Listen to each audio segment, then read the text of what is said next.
Welcome to Point Blank. My name is Patrick Omosagi. This is my regular weekly program where I hold nothing back and give it to you, my audience, the way I see things. Today I have two interesting topics. One is about the Nigerian Senate, the issues going on with our Senate back in Nigeria, how people are so upset with what is going on in that system, the bloated budget, Saraki's troubles with the EFCC, and so many other things. Even their salaries. Nobody seems to know what they earn.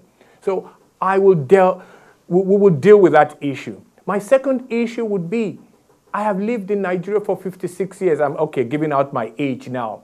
But in 56 years, I have seen problems that come in that country, and none has ever been solved. We have never solved our water problem. We've never solved our power problem. We haven't solved our bad road problems. I come from Benin. The Lagos, Shagamu, Ore, Benin has never been a good road all my life. These are the issues we're going to discuss today. I'll be joined at that time by another friend of mine. But let us start with this. The Nigerian Senate. What is the problem with the Nigerian Senate? Do we really need a Senate? Do we need a two-chamber legislature? These are the questions I'll be asking my first guest. But before we get to that, I'll take a quick break. When we come back, I'll be joined by, he has a well-known father. Himself is renowned in his own case. He also has a brother that was a former senator. At that time, I will introduce my guest to you. So let's take a break. I'll be right back.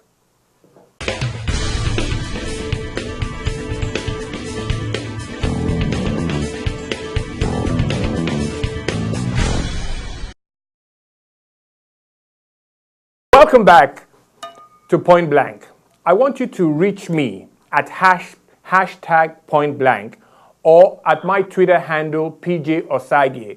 We need your comments. I need to answer some of your questions that you have that you really want to ask me about what my thoughts are on several issues. But let us deal with the first one today. My first is about the Nigerian Senate. Joining me on the line from Abuja in Nigeria is a man that his father is pretty well known, a world-renowned economist, Professor Sam Aluko's son is joining me today. Olu Aluko, welcome to Point Blank.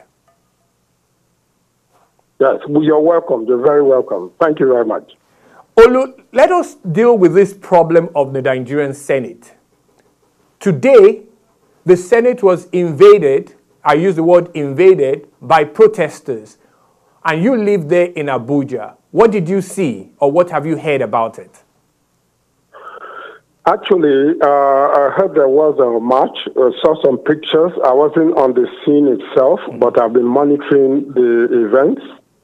It has not really come as a surprise to majority of Nigerians because for a while now, the generality of Nigerians have been very, very discontented with the goings-on in the Senate.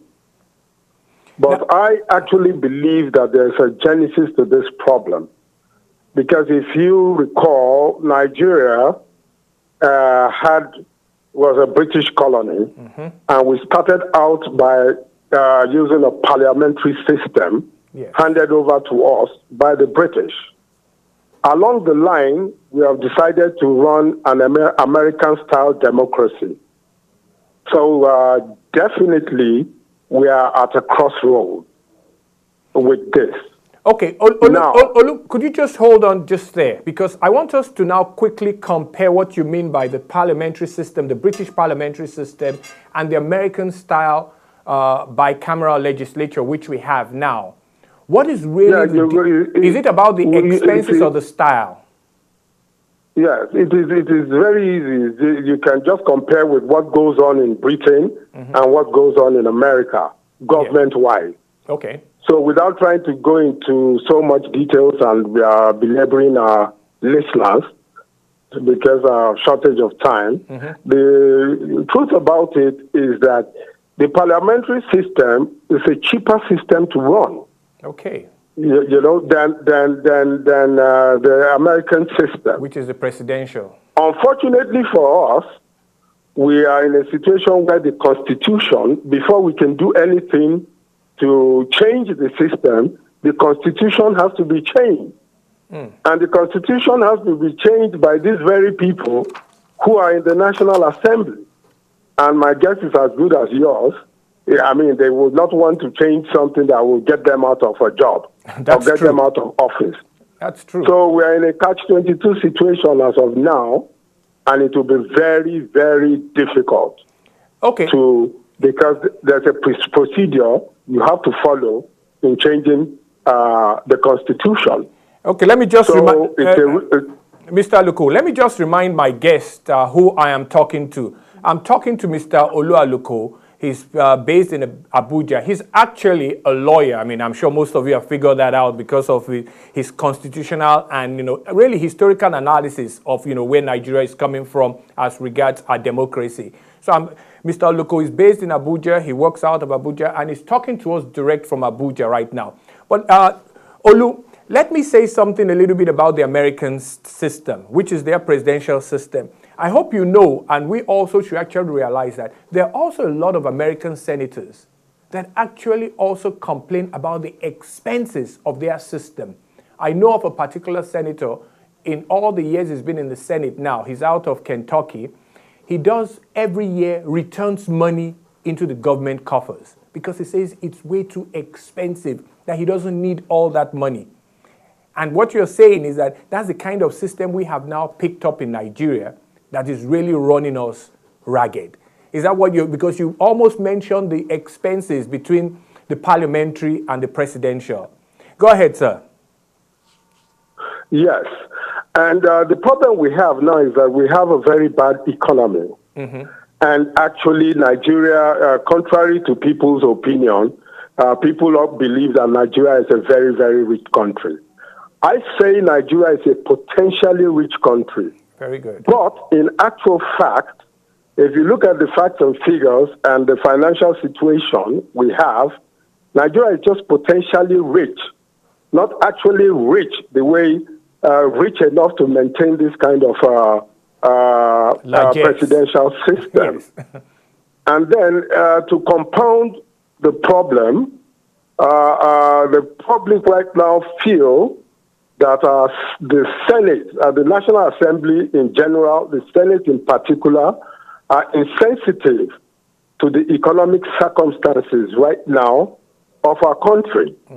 And when we look at the amount each individual senator receives, not the salary per se, but the perks, it's a little bit unreasonable compared to the standard of living of the rest of the country, the average Nigerian.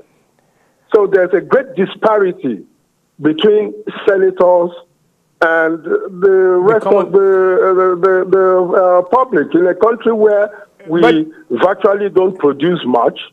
We are an import-dependent country. Our president is going around seeking for money and loans up and down the whole place, and it's becoming absurd. Okay, Mr. That yes. Yeah, okay. Mr. Aluko, let me take a pause there and ask you this. So, what exactly do we want? I mean, I see all types of banners on social media: stop the Senate, disband the Senate, sack the Senate, and all that. Look, I pose that question to you. Exactly, what do you think the people want? I know you're not an elected official that knows but you do have a pulse of the people. So I give you that question, but we'll take a quick break. So when we come back, you're going to delve into the answer for us. What exactly do we want? How do we want to solve this problem? So we'll take a quick break. We'll be right back on Point Blank.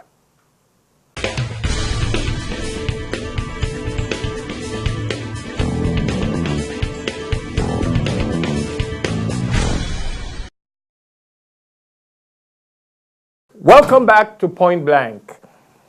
Hashtag Point Blank, that's the way you can get us and get all the information you need on this program. You can also tweet at me at Patrick Omosagi or PJ Omosagi. That's my Twitter handle. I still have on the line from Abuja in Nigeria, Mr. Olu Aluko. He's a favorite son of the late Professor Sam Aluko, a beautiful economist. He's also an older brother to a former senator of Nigeria, Senator Gbenga Aluko.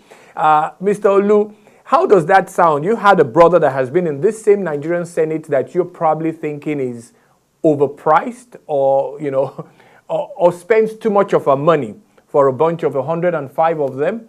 So, I mean, I did ask you before we go, what do we really want? You have a pulse of the people. What do we want? Look, the way around this thing is probably via a referendum.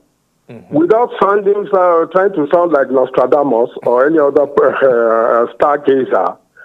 My belief is if you conduct a true referendum today, asking the Nigerian people whether they should reduce the National Assembly, scrap the Senate, yeah.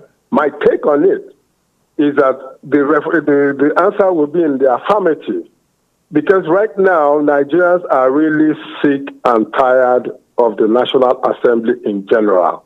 It is the general belief that they are not doing Nigeria the service it needs to do, and they are sucking on the wealth of the nation, and the end products of their work does not justify the kind of money they are spending, the input that they are making, the contribution they are making into the progress of this country.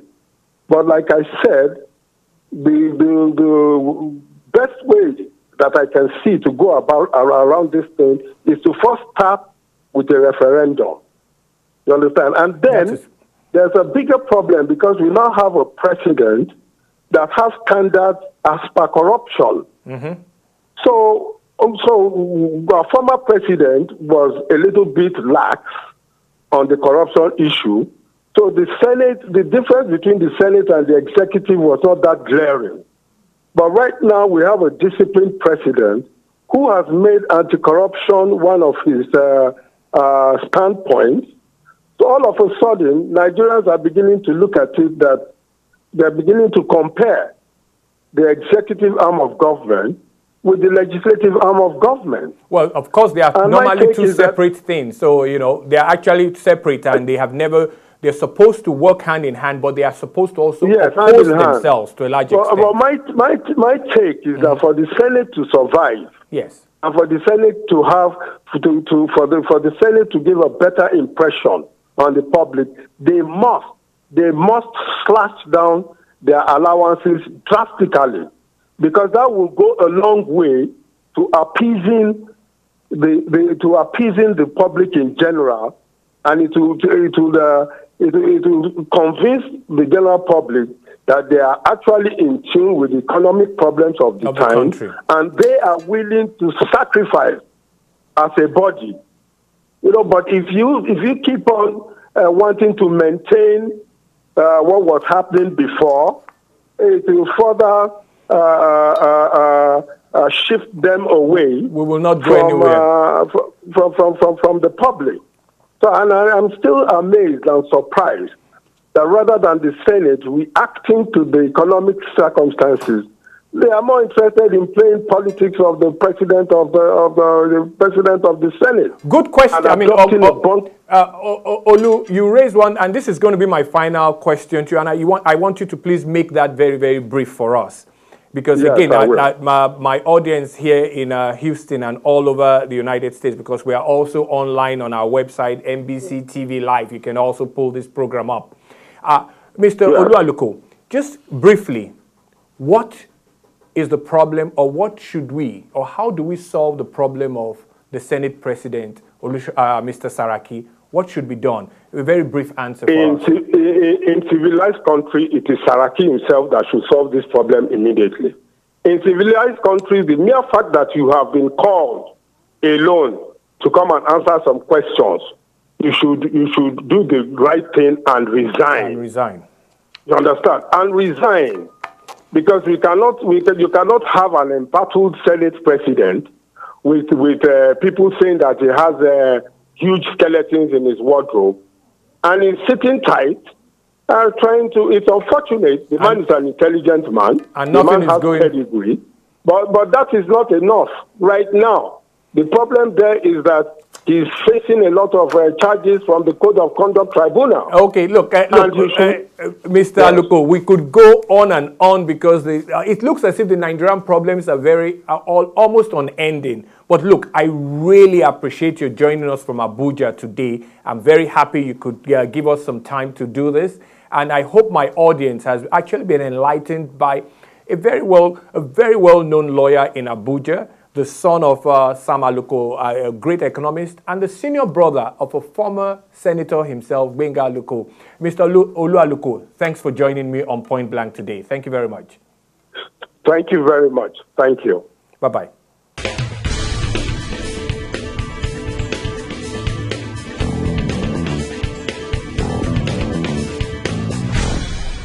That was a wonderful interview I just had with Mr. Olu Aluko in Abuja, Nigeria. He's been able to enlighten us and because he feels the pulse of what is going on in that country about the Senate.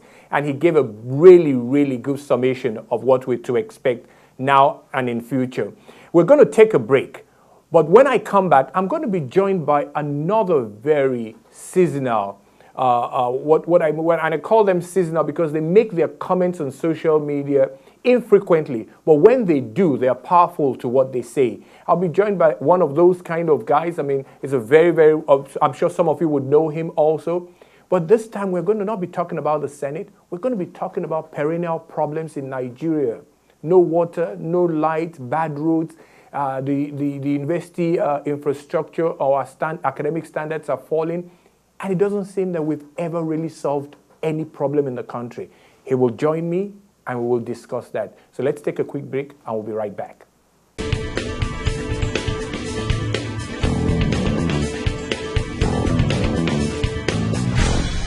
Welcome back to Point Blank.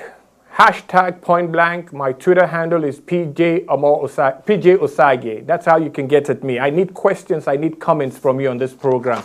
So just try to get to us on that way.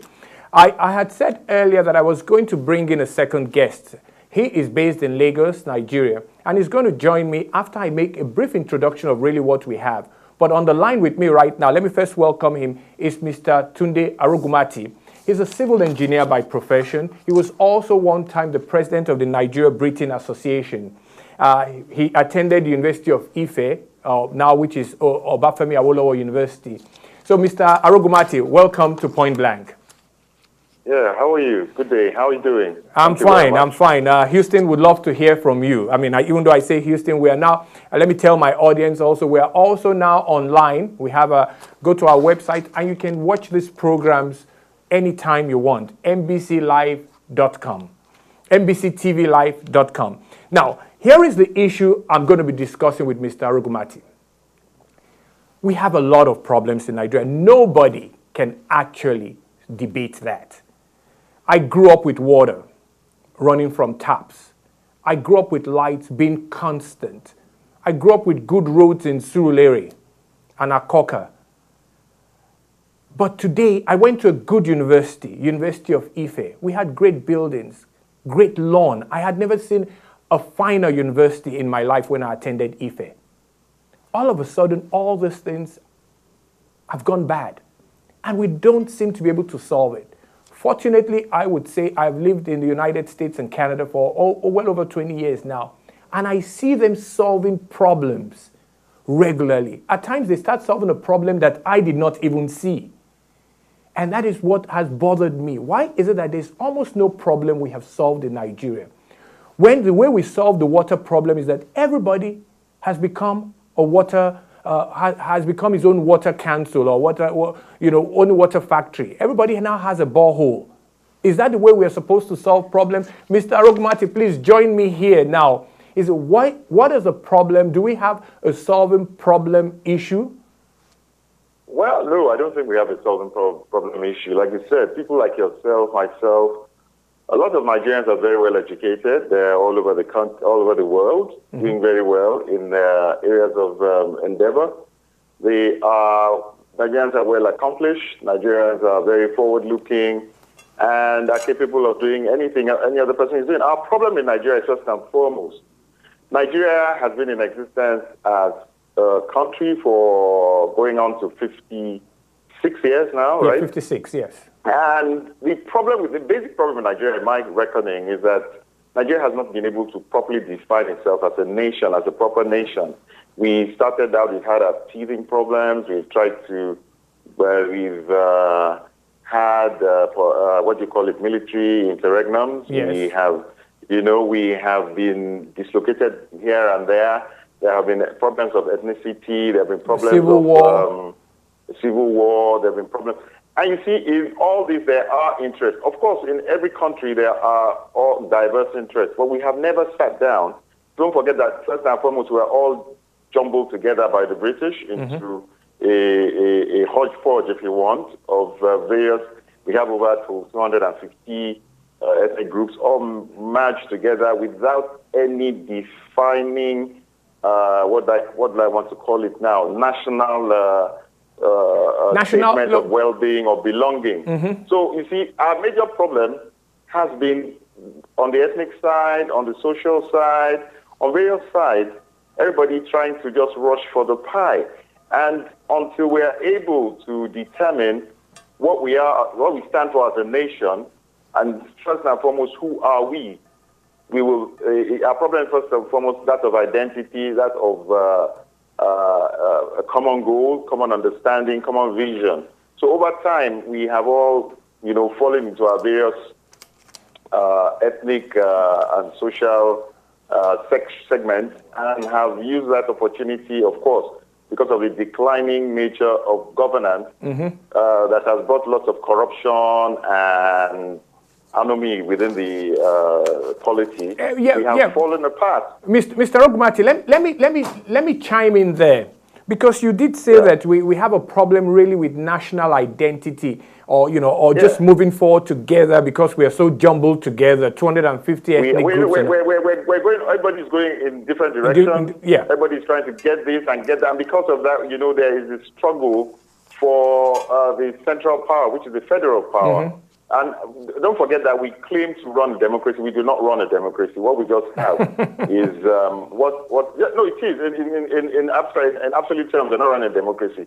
We just have an elite, a very selfish elite that has taken over the very, very few members of the elite who have, by dint of access to money, excessive amounts of money and power, have been able to hold power within just their ambit, and they've been playing around with it all they want. Okay, look, until we sit down. I do agree with your general point about the way we were conceived and brought to birth seems to have issues that affects us down the road. But Mr. Tunde, look, and we all rode on Lagos-Ibadan Express Road when we were in Ife, and it was a smooth road. We saw it deteriorate in our very own eyes, right in front of us. How come that road has never been able to be fixed?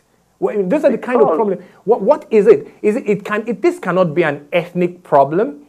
What is it within our system? I'm not saying ethnic now, but it's a problem of, like I said, it's a problem of everybody not falling into place, not falling. You see, we do not have a central, what do I call, a central strategy of who we really want to be. If you ask a Nigerian if you ask Nigerians from different parts of the country what it is to be a Nigerian, you'll be very shocked. You just spoke about America. You are now a civilian, a citizen, an American citizen. You know what it is to be an American. You know what to expect from being American. No Nigerian can tell you what he can expect for sure and get back in return, and be very sure he will get back. For instance, look at over the last few number of years, we've had the Boko Haram situation. That's a very good. That's a very good one. People have been killed, and you hear of thousands of people losing their lives. And on a serious note, as far as I'm concerned, people are not really worried about the sheer numbers, the sheer each life. Like I keep on saying, each life means something. Each life should mean something, whether you're from the north or from the south and all that. But you see, there is a tendency that, look, people in the south might look or say, okay, it's happening in the north, not my business. It doesn't. If one boy is shot in a school anywhere in the United States, there is an uproar. Of course, you're right about that. There's an uproar. But let me go back to something again. It's not normal. It's not supposed to happen. Well, look, you know, and things like that. But here, okay, you said when we had good rules. No, first and foremost, we started out with from independence into democracy. The army took over. Then we had some element of sanity, as far as I'm concerned, especially during the Gowon era, where we had series of rolling plans. We had rolling plans, and because we were being run by military that's just been handed over by the British, right? And we now, I'm not trying to give any credence to the British, but I'm trying to say that there was element of discipline at that time. There was element of planning at that time. We had those 5-year rolling plans. That was central at the time. But you see, over time, because of various attempts, which get worse by my reckoning every given time, because of so many contending interests, right? Yes. You keep on having this. For instance, the APC, the ruling party, it's not really a party; it's a coalition. The coalition of different interests that just got together to get power. There's nothing wrong with that. But after they got the power, what have they been doing with it? You can see that there's so much disjointed. The president is trying his very best. He's an ex-military man, so much, but there's only so much good intentions can make. You see, like I said, going back to the system, Nigeria does not have a good operating system. You want to use that term. It does not have an operating system as in, like in the, if I could liken it to... Okay, Mr. Ogumati, I'm going to take a very quick break, and I'm going to come back to you with the last question. Okay. But that question I will hold back. But let's take a quick break and we'll be back. So people just wait, bear with us. We'll be right back after this short break.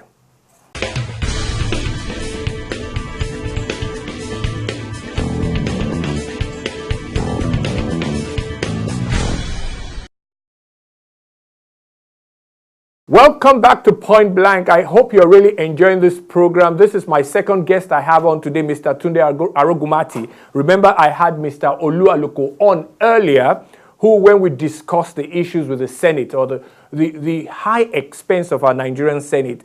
But I have still here with me Mr. Arogumati, based in Lagos and talking to us from Lagos. Mr. Arogumati, off air, we had a little bit of discussion, and we went back a little bit to the Senate. And you kind of mentioned something that looks as if could be a problem solver or something that maybe could take us in a different light. Could you expatiate on that a little bit? Well, like I said earlier, the problem with Nigeria is the structure, is the way it's run now. Okay, I just read it a short while ago. I am yet to confirm fully, but the Deputy Senate President, Senator Koromadu, who has headed the Constitution Reform Review Committee for about 8 years, and has not really made any headway. Just came up now to say that, look, we need to go back. Nigeria has 36 states. Right now, virtually, I don't know, maybe about 6 of them. Maybe about 6 of the states are financially viable because of the way they've been run around. They are not they cannot, generate enough funds on their own to stand. And they have been clamor for years, especially notably by so many, but notably by Chief Emeka Anyaoku, that we should go back to our old regional system and, maybe instead of 3, now have about 6, because the country is a bit more vibrant. Regions, right? Yeah. Yes. And those 6 regions should have an element of autonomy, and then we have a weak center, right, that just runs things like security, strategy, overall policy, police, and things like that. But you see, this has been resisted over the years because everybody wants to sit down in their state and just get money from the center. We're in a lot of problem now because Nigeria is no longer making so much money from oil. Everybody knows that there's been a crash in oil, and right now we are really, really in the doldrums. Now, the thing to do, which should have been done, which is only in the last regime we had constitutional conference. Yes. That just that didn't get anywhere because the same thing happened again. Some group took over and were trying to be funny. The thing to do is to restructure Nigeria from the grassroots again. Get 6 regions working. Get from those regions, let's now have local governments. Let the local governments operate. On the other, the regions be autonomous. Let there be transparency in the way everybody Nigeria is being governed. And then we will go back. You see, all those things you've mentioned are just symptoms of the problem. The real problem is that Nigeria is not Well, you know, it's it not makes them a nation. It's not okay. it's yet to become a nation. Okay, it's just an agglomeration of so many interests and groups and ethnic bodies and whatever you want. So that's the truth. Oh, Mr. Arugumati, I cannot thank you enough for joining me on Point Blank this today. It's been a real pleasure talking with you, and I hope to get back to you at some time on other issues. Thank you very much. No problem. I'll be most obliged. Yeah. Thank you very much. Thank you very much.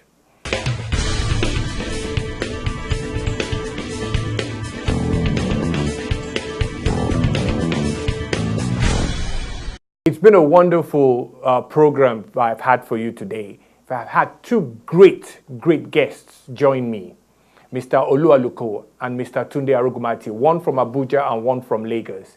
And we have delved into what the situations are in Nigeria. Unfortunately, we cannot keep going on. We cannot keep going on. We have a 30-minute program. But look, if I left time out there, we would discuss the Nigerian problem to no ends. But they have given you some idea of how things should be from their own perspective. And I do really agree to to a lot of what they have come out with today. Look, this is a program for you. I want you to tweet at me at Patrick PJ Osage or go to #Pointblank. Same time, same place, next week, Thursday. I'll be right back on the screen. So have a good evening.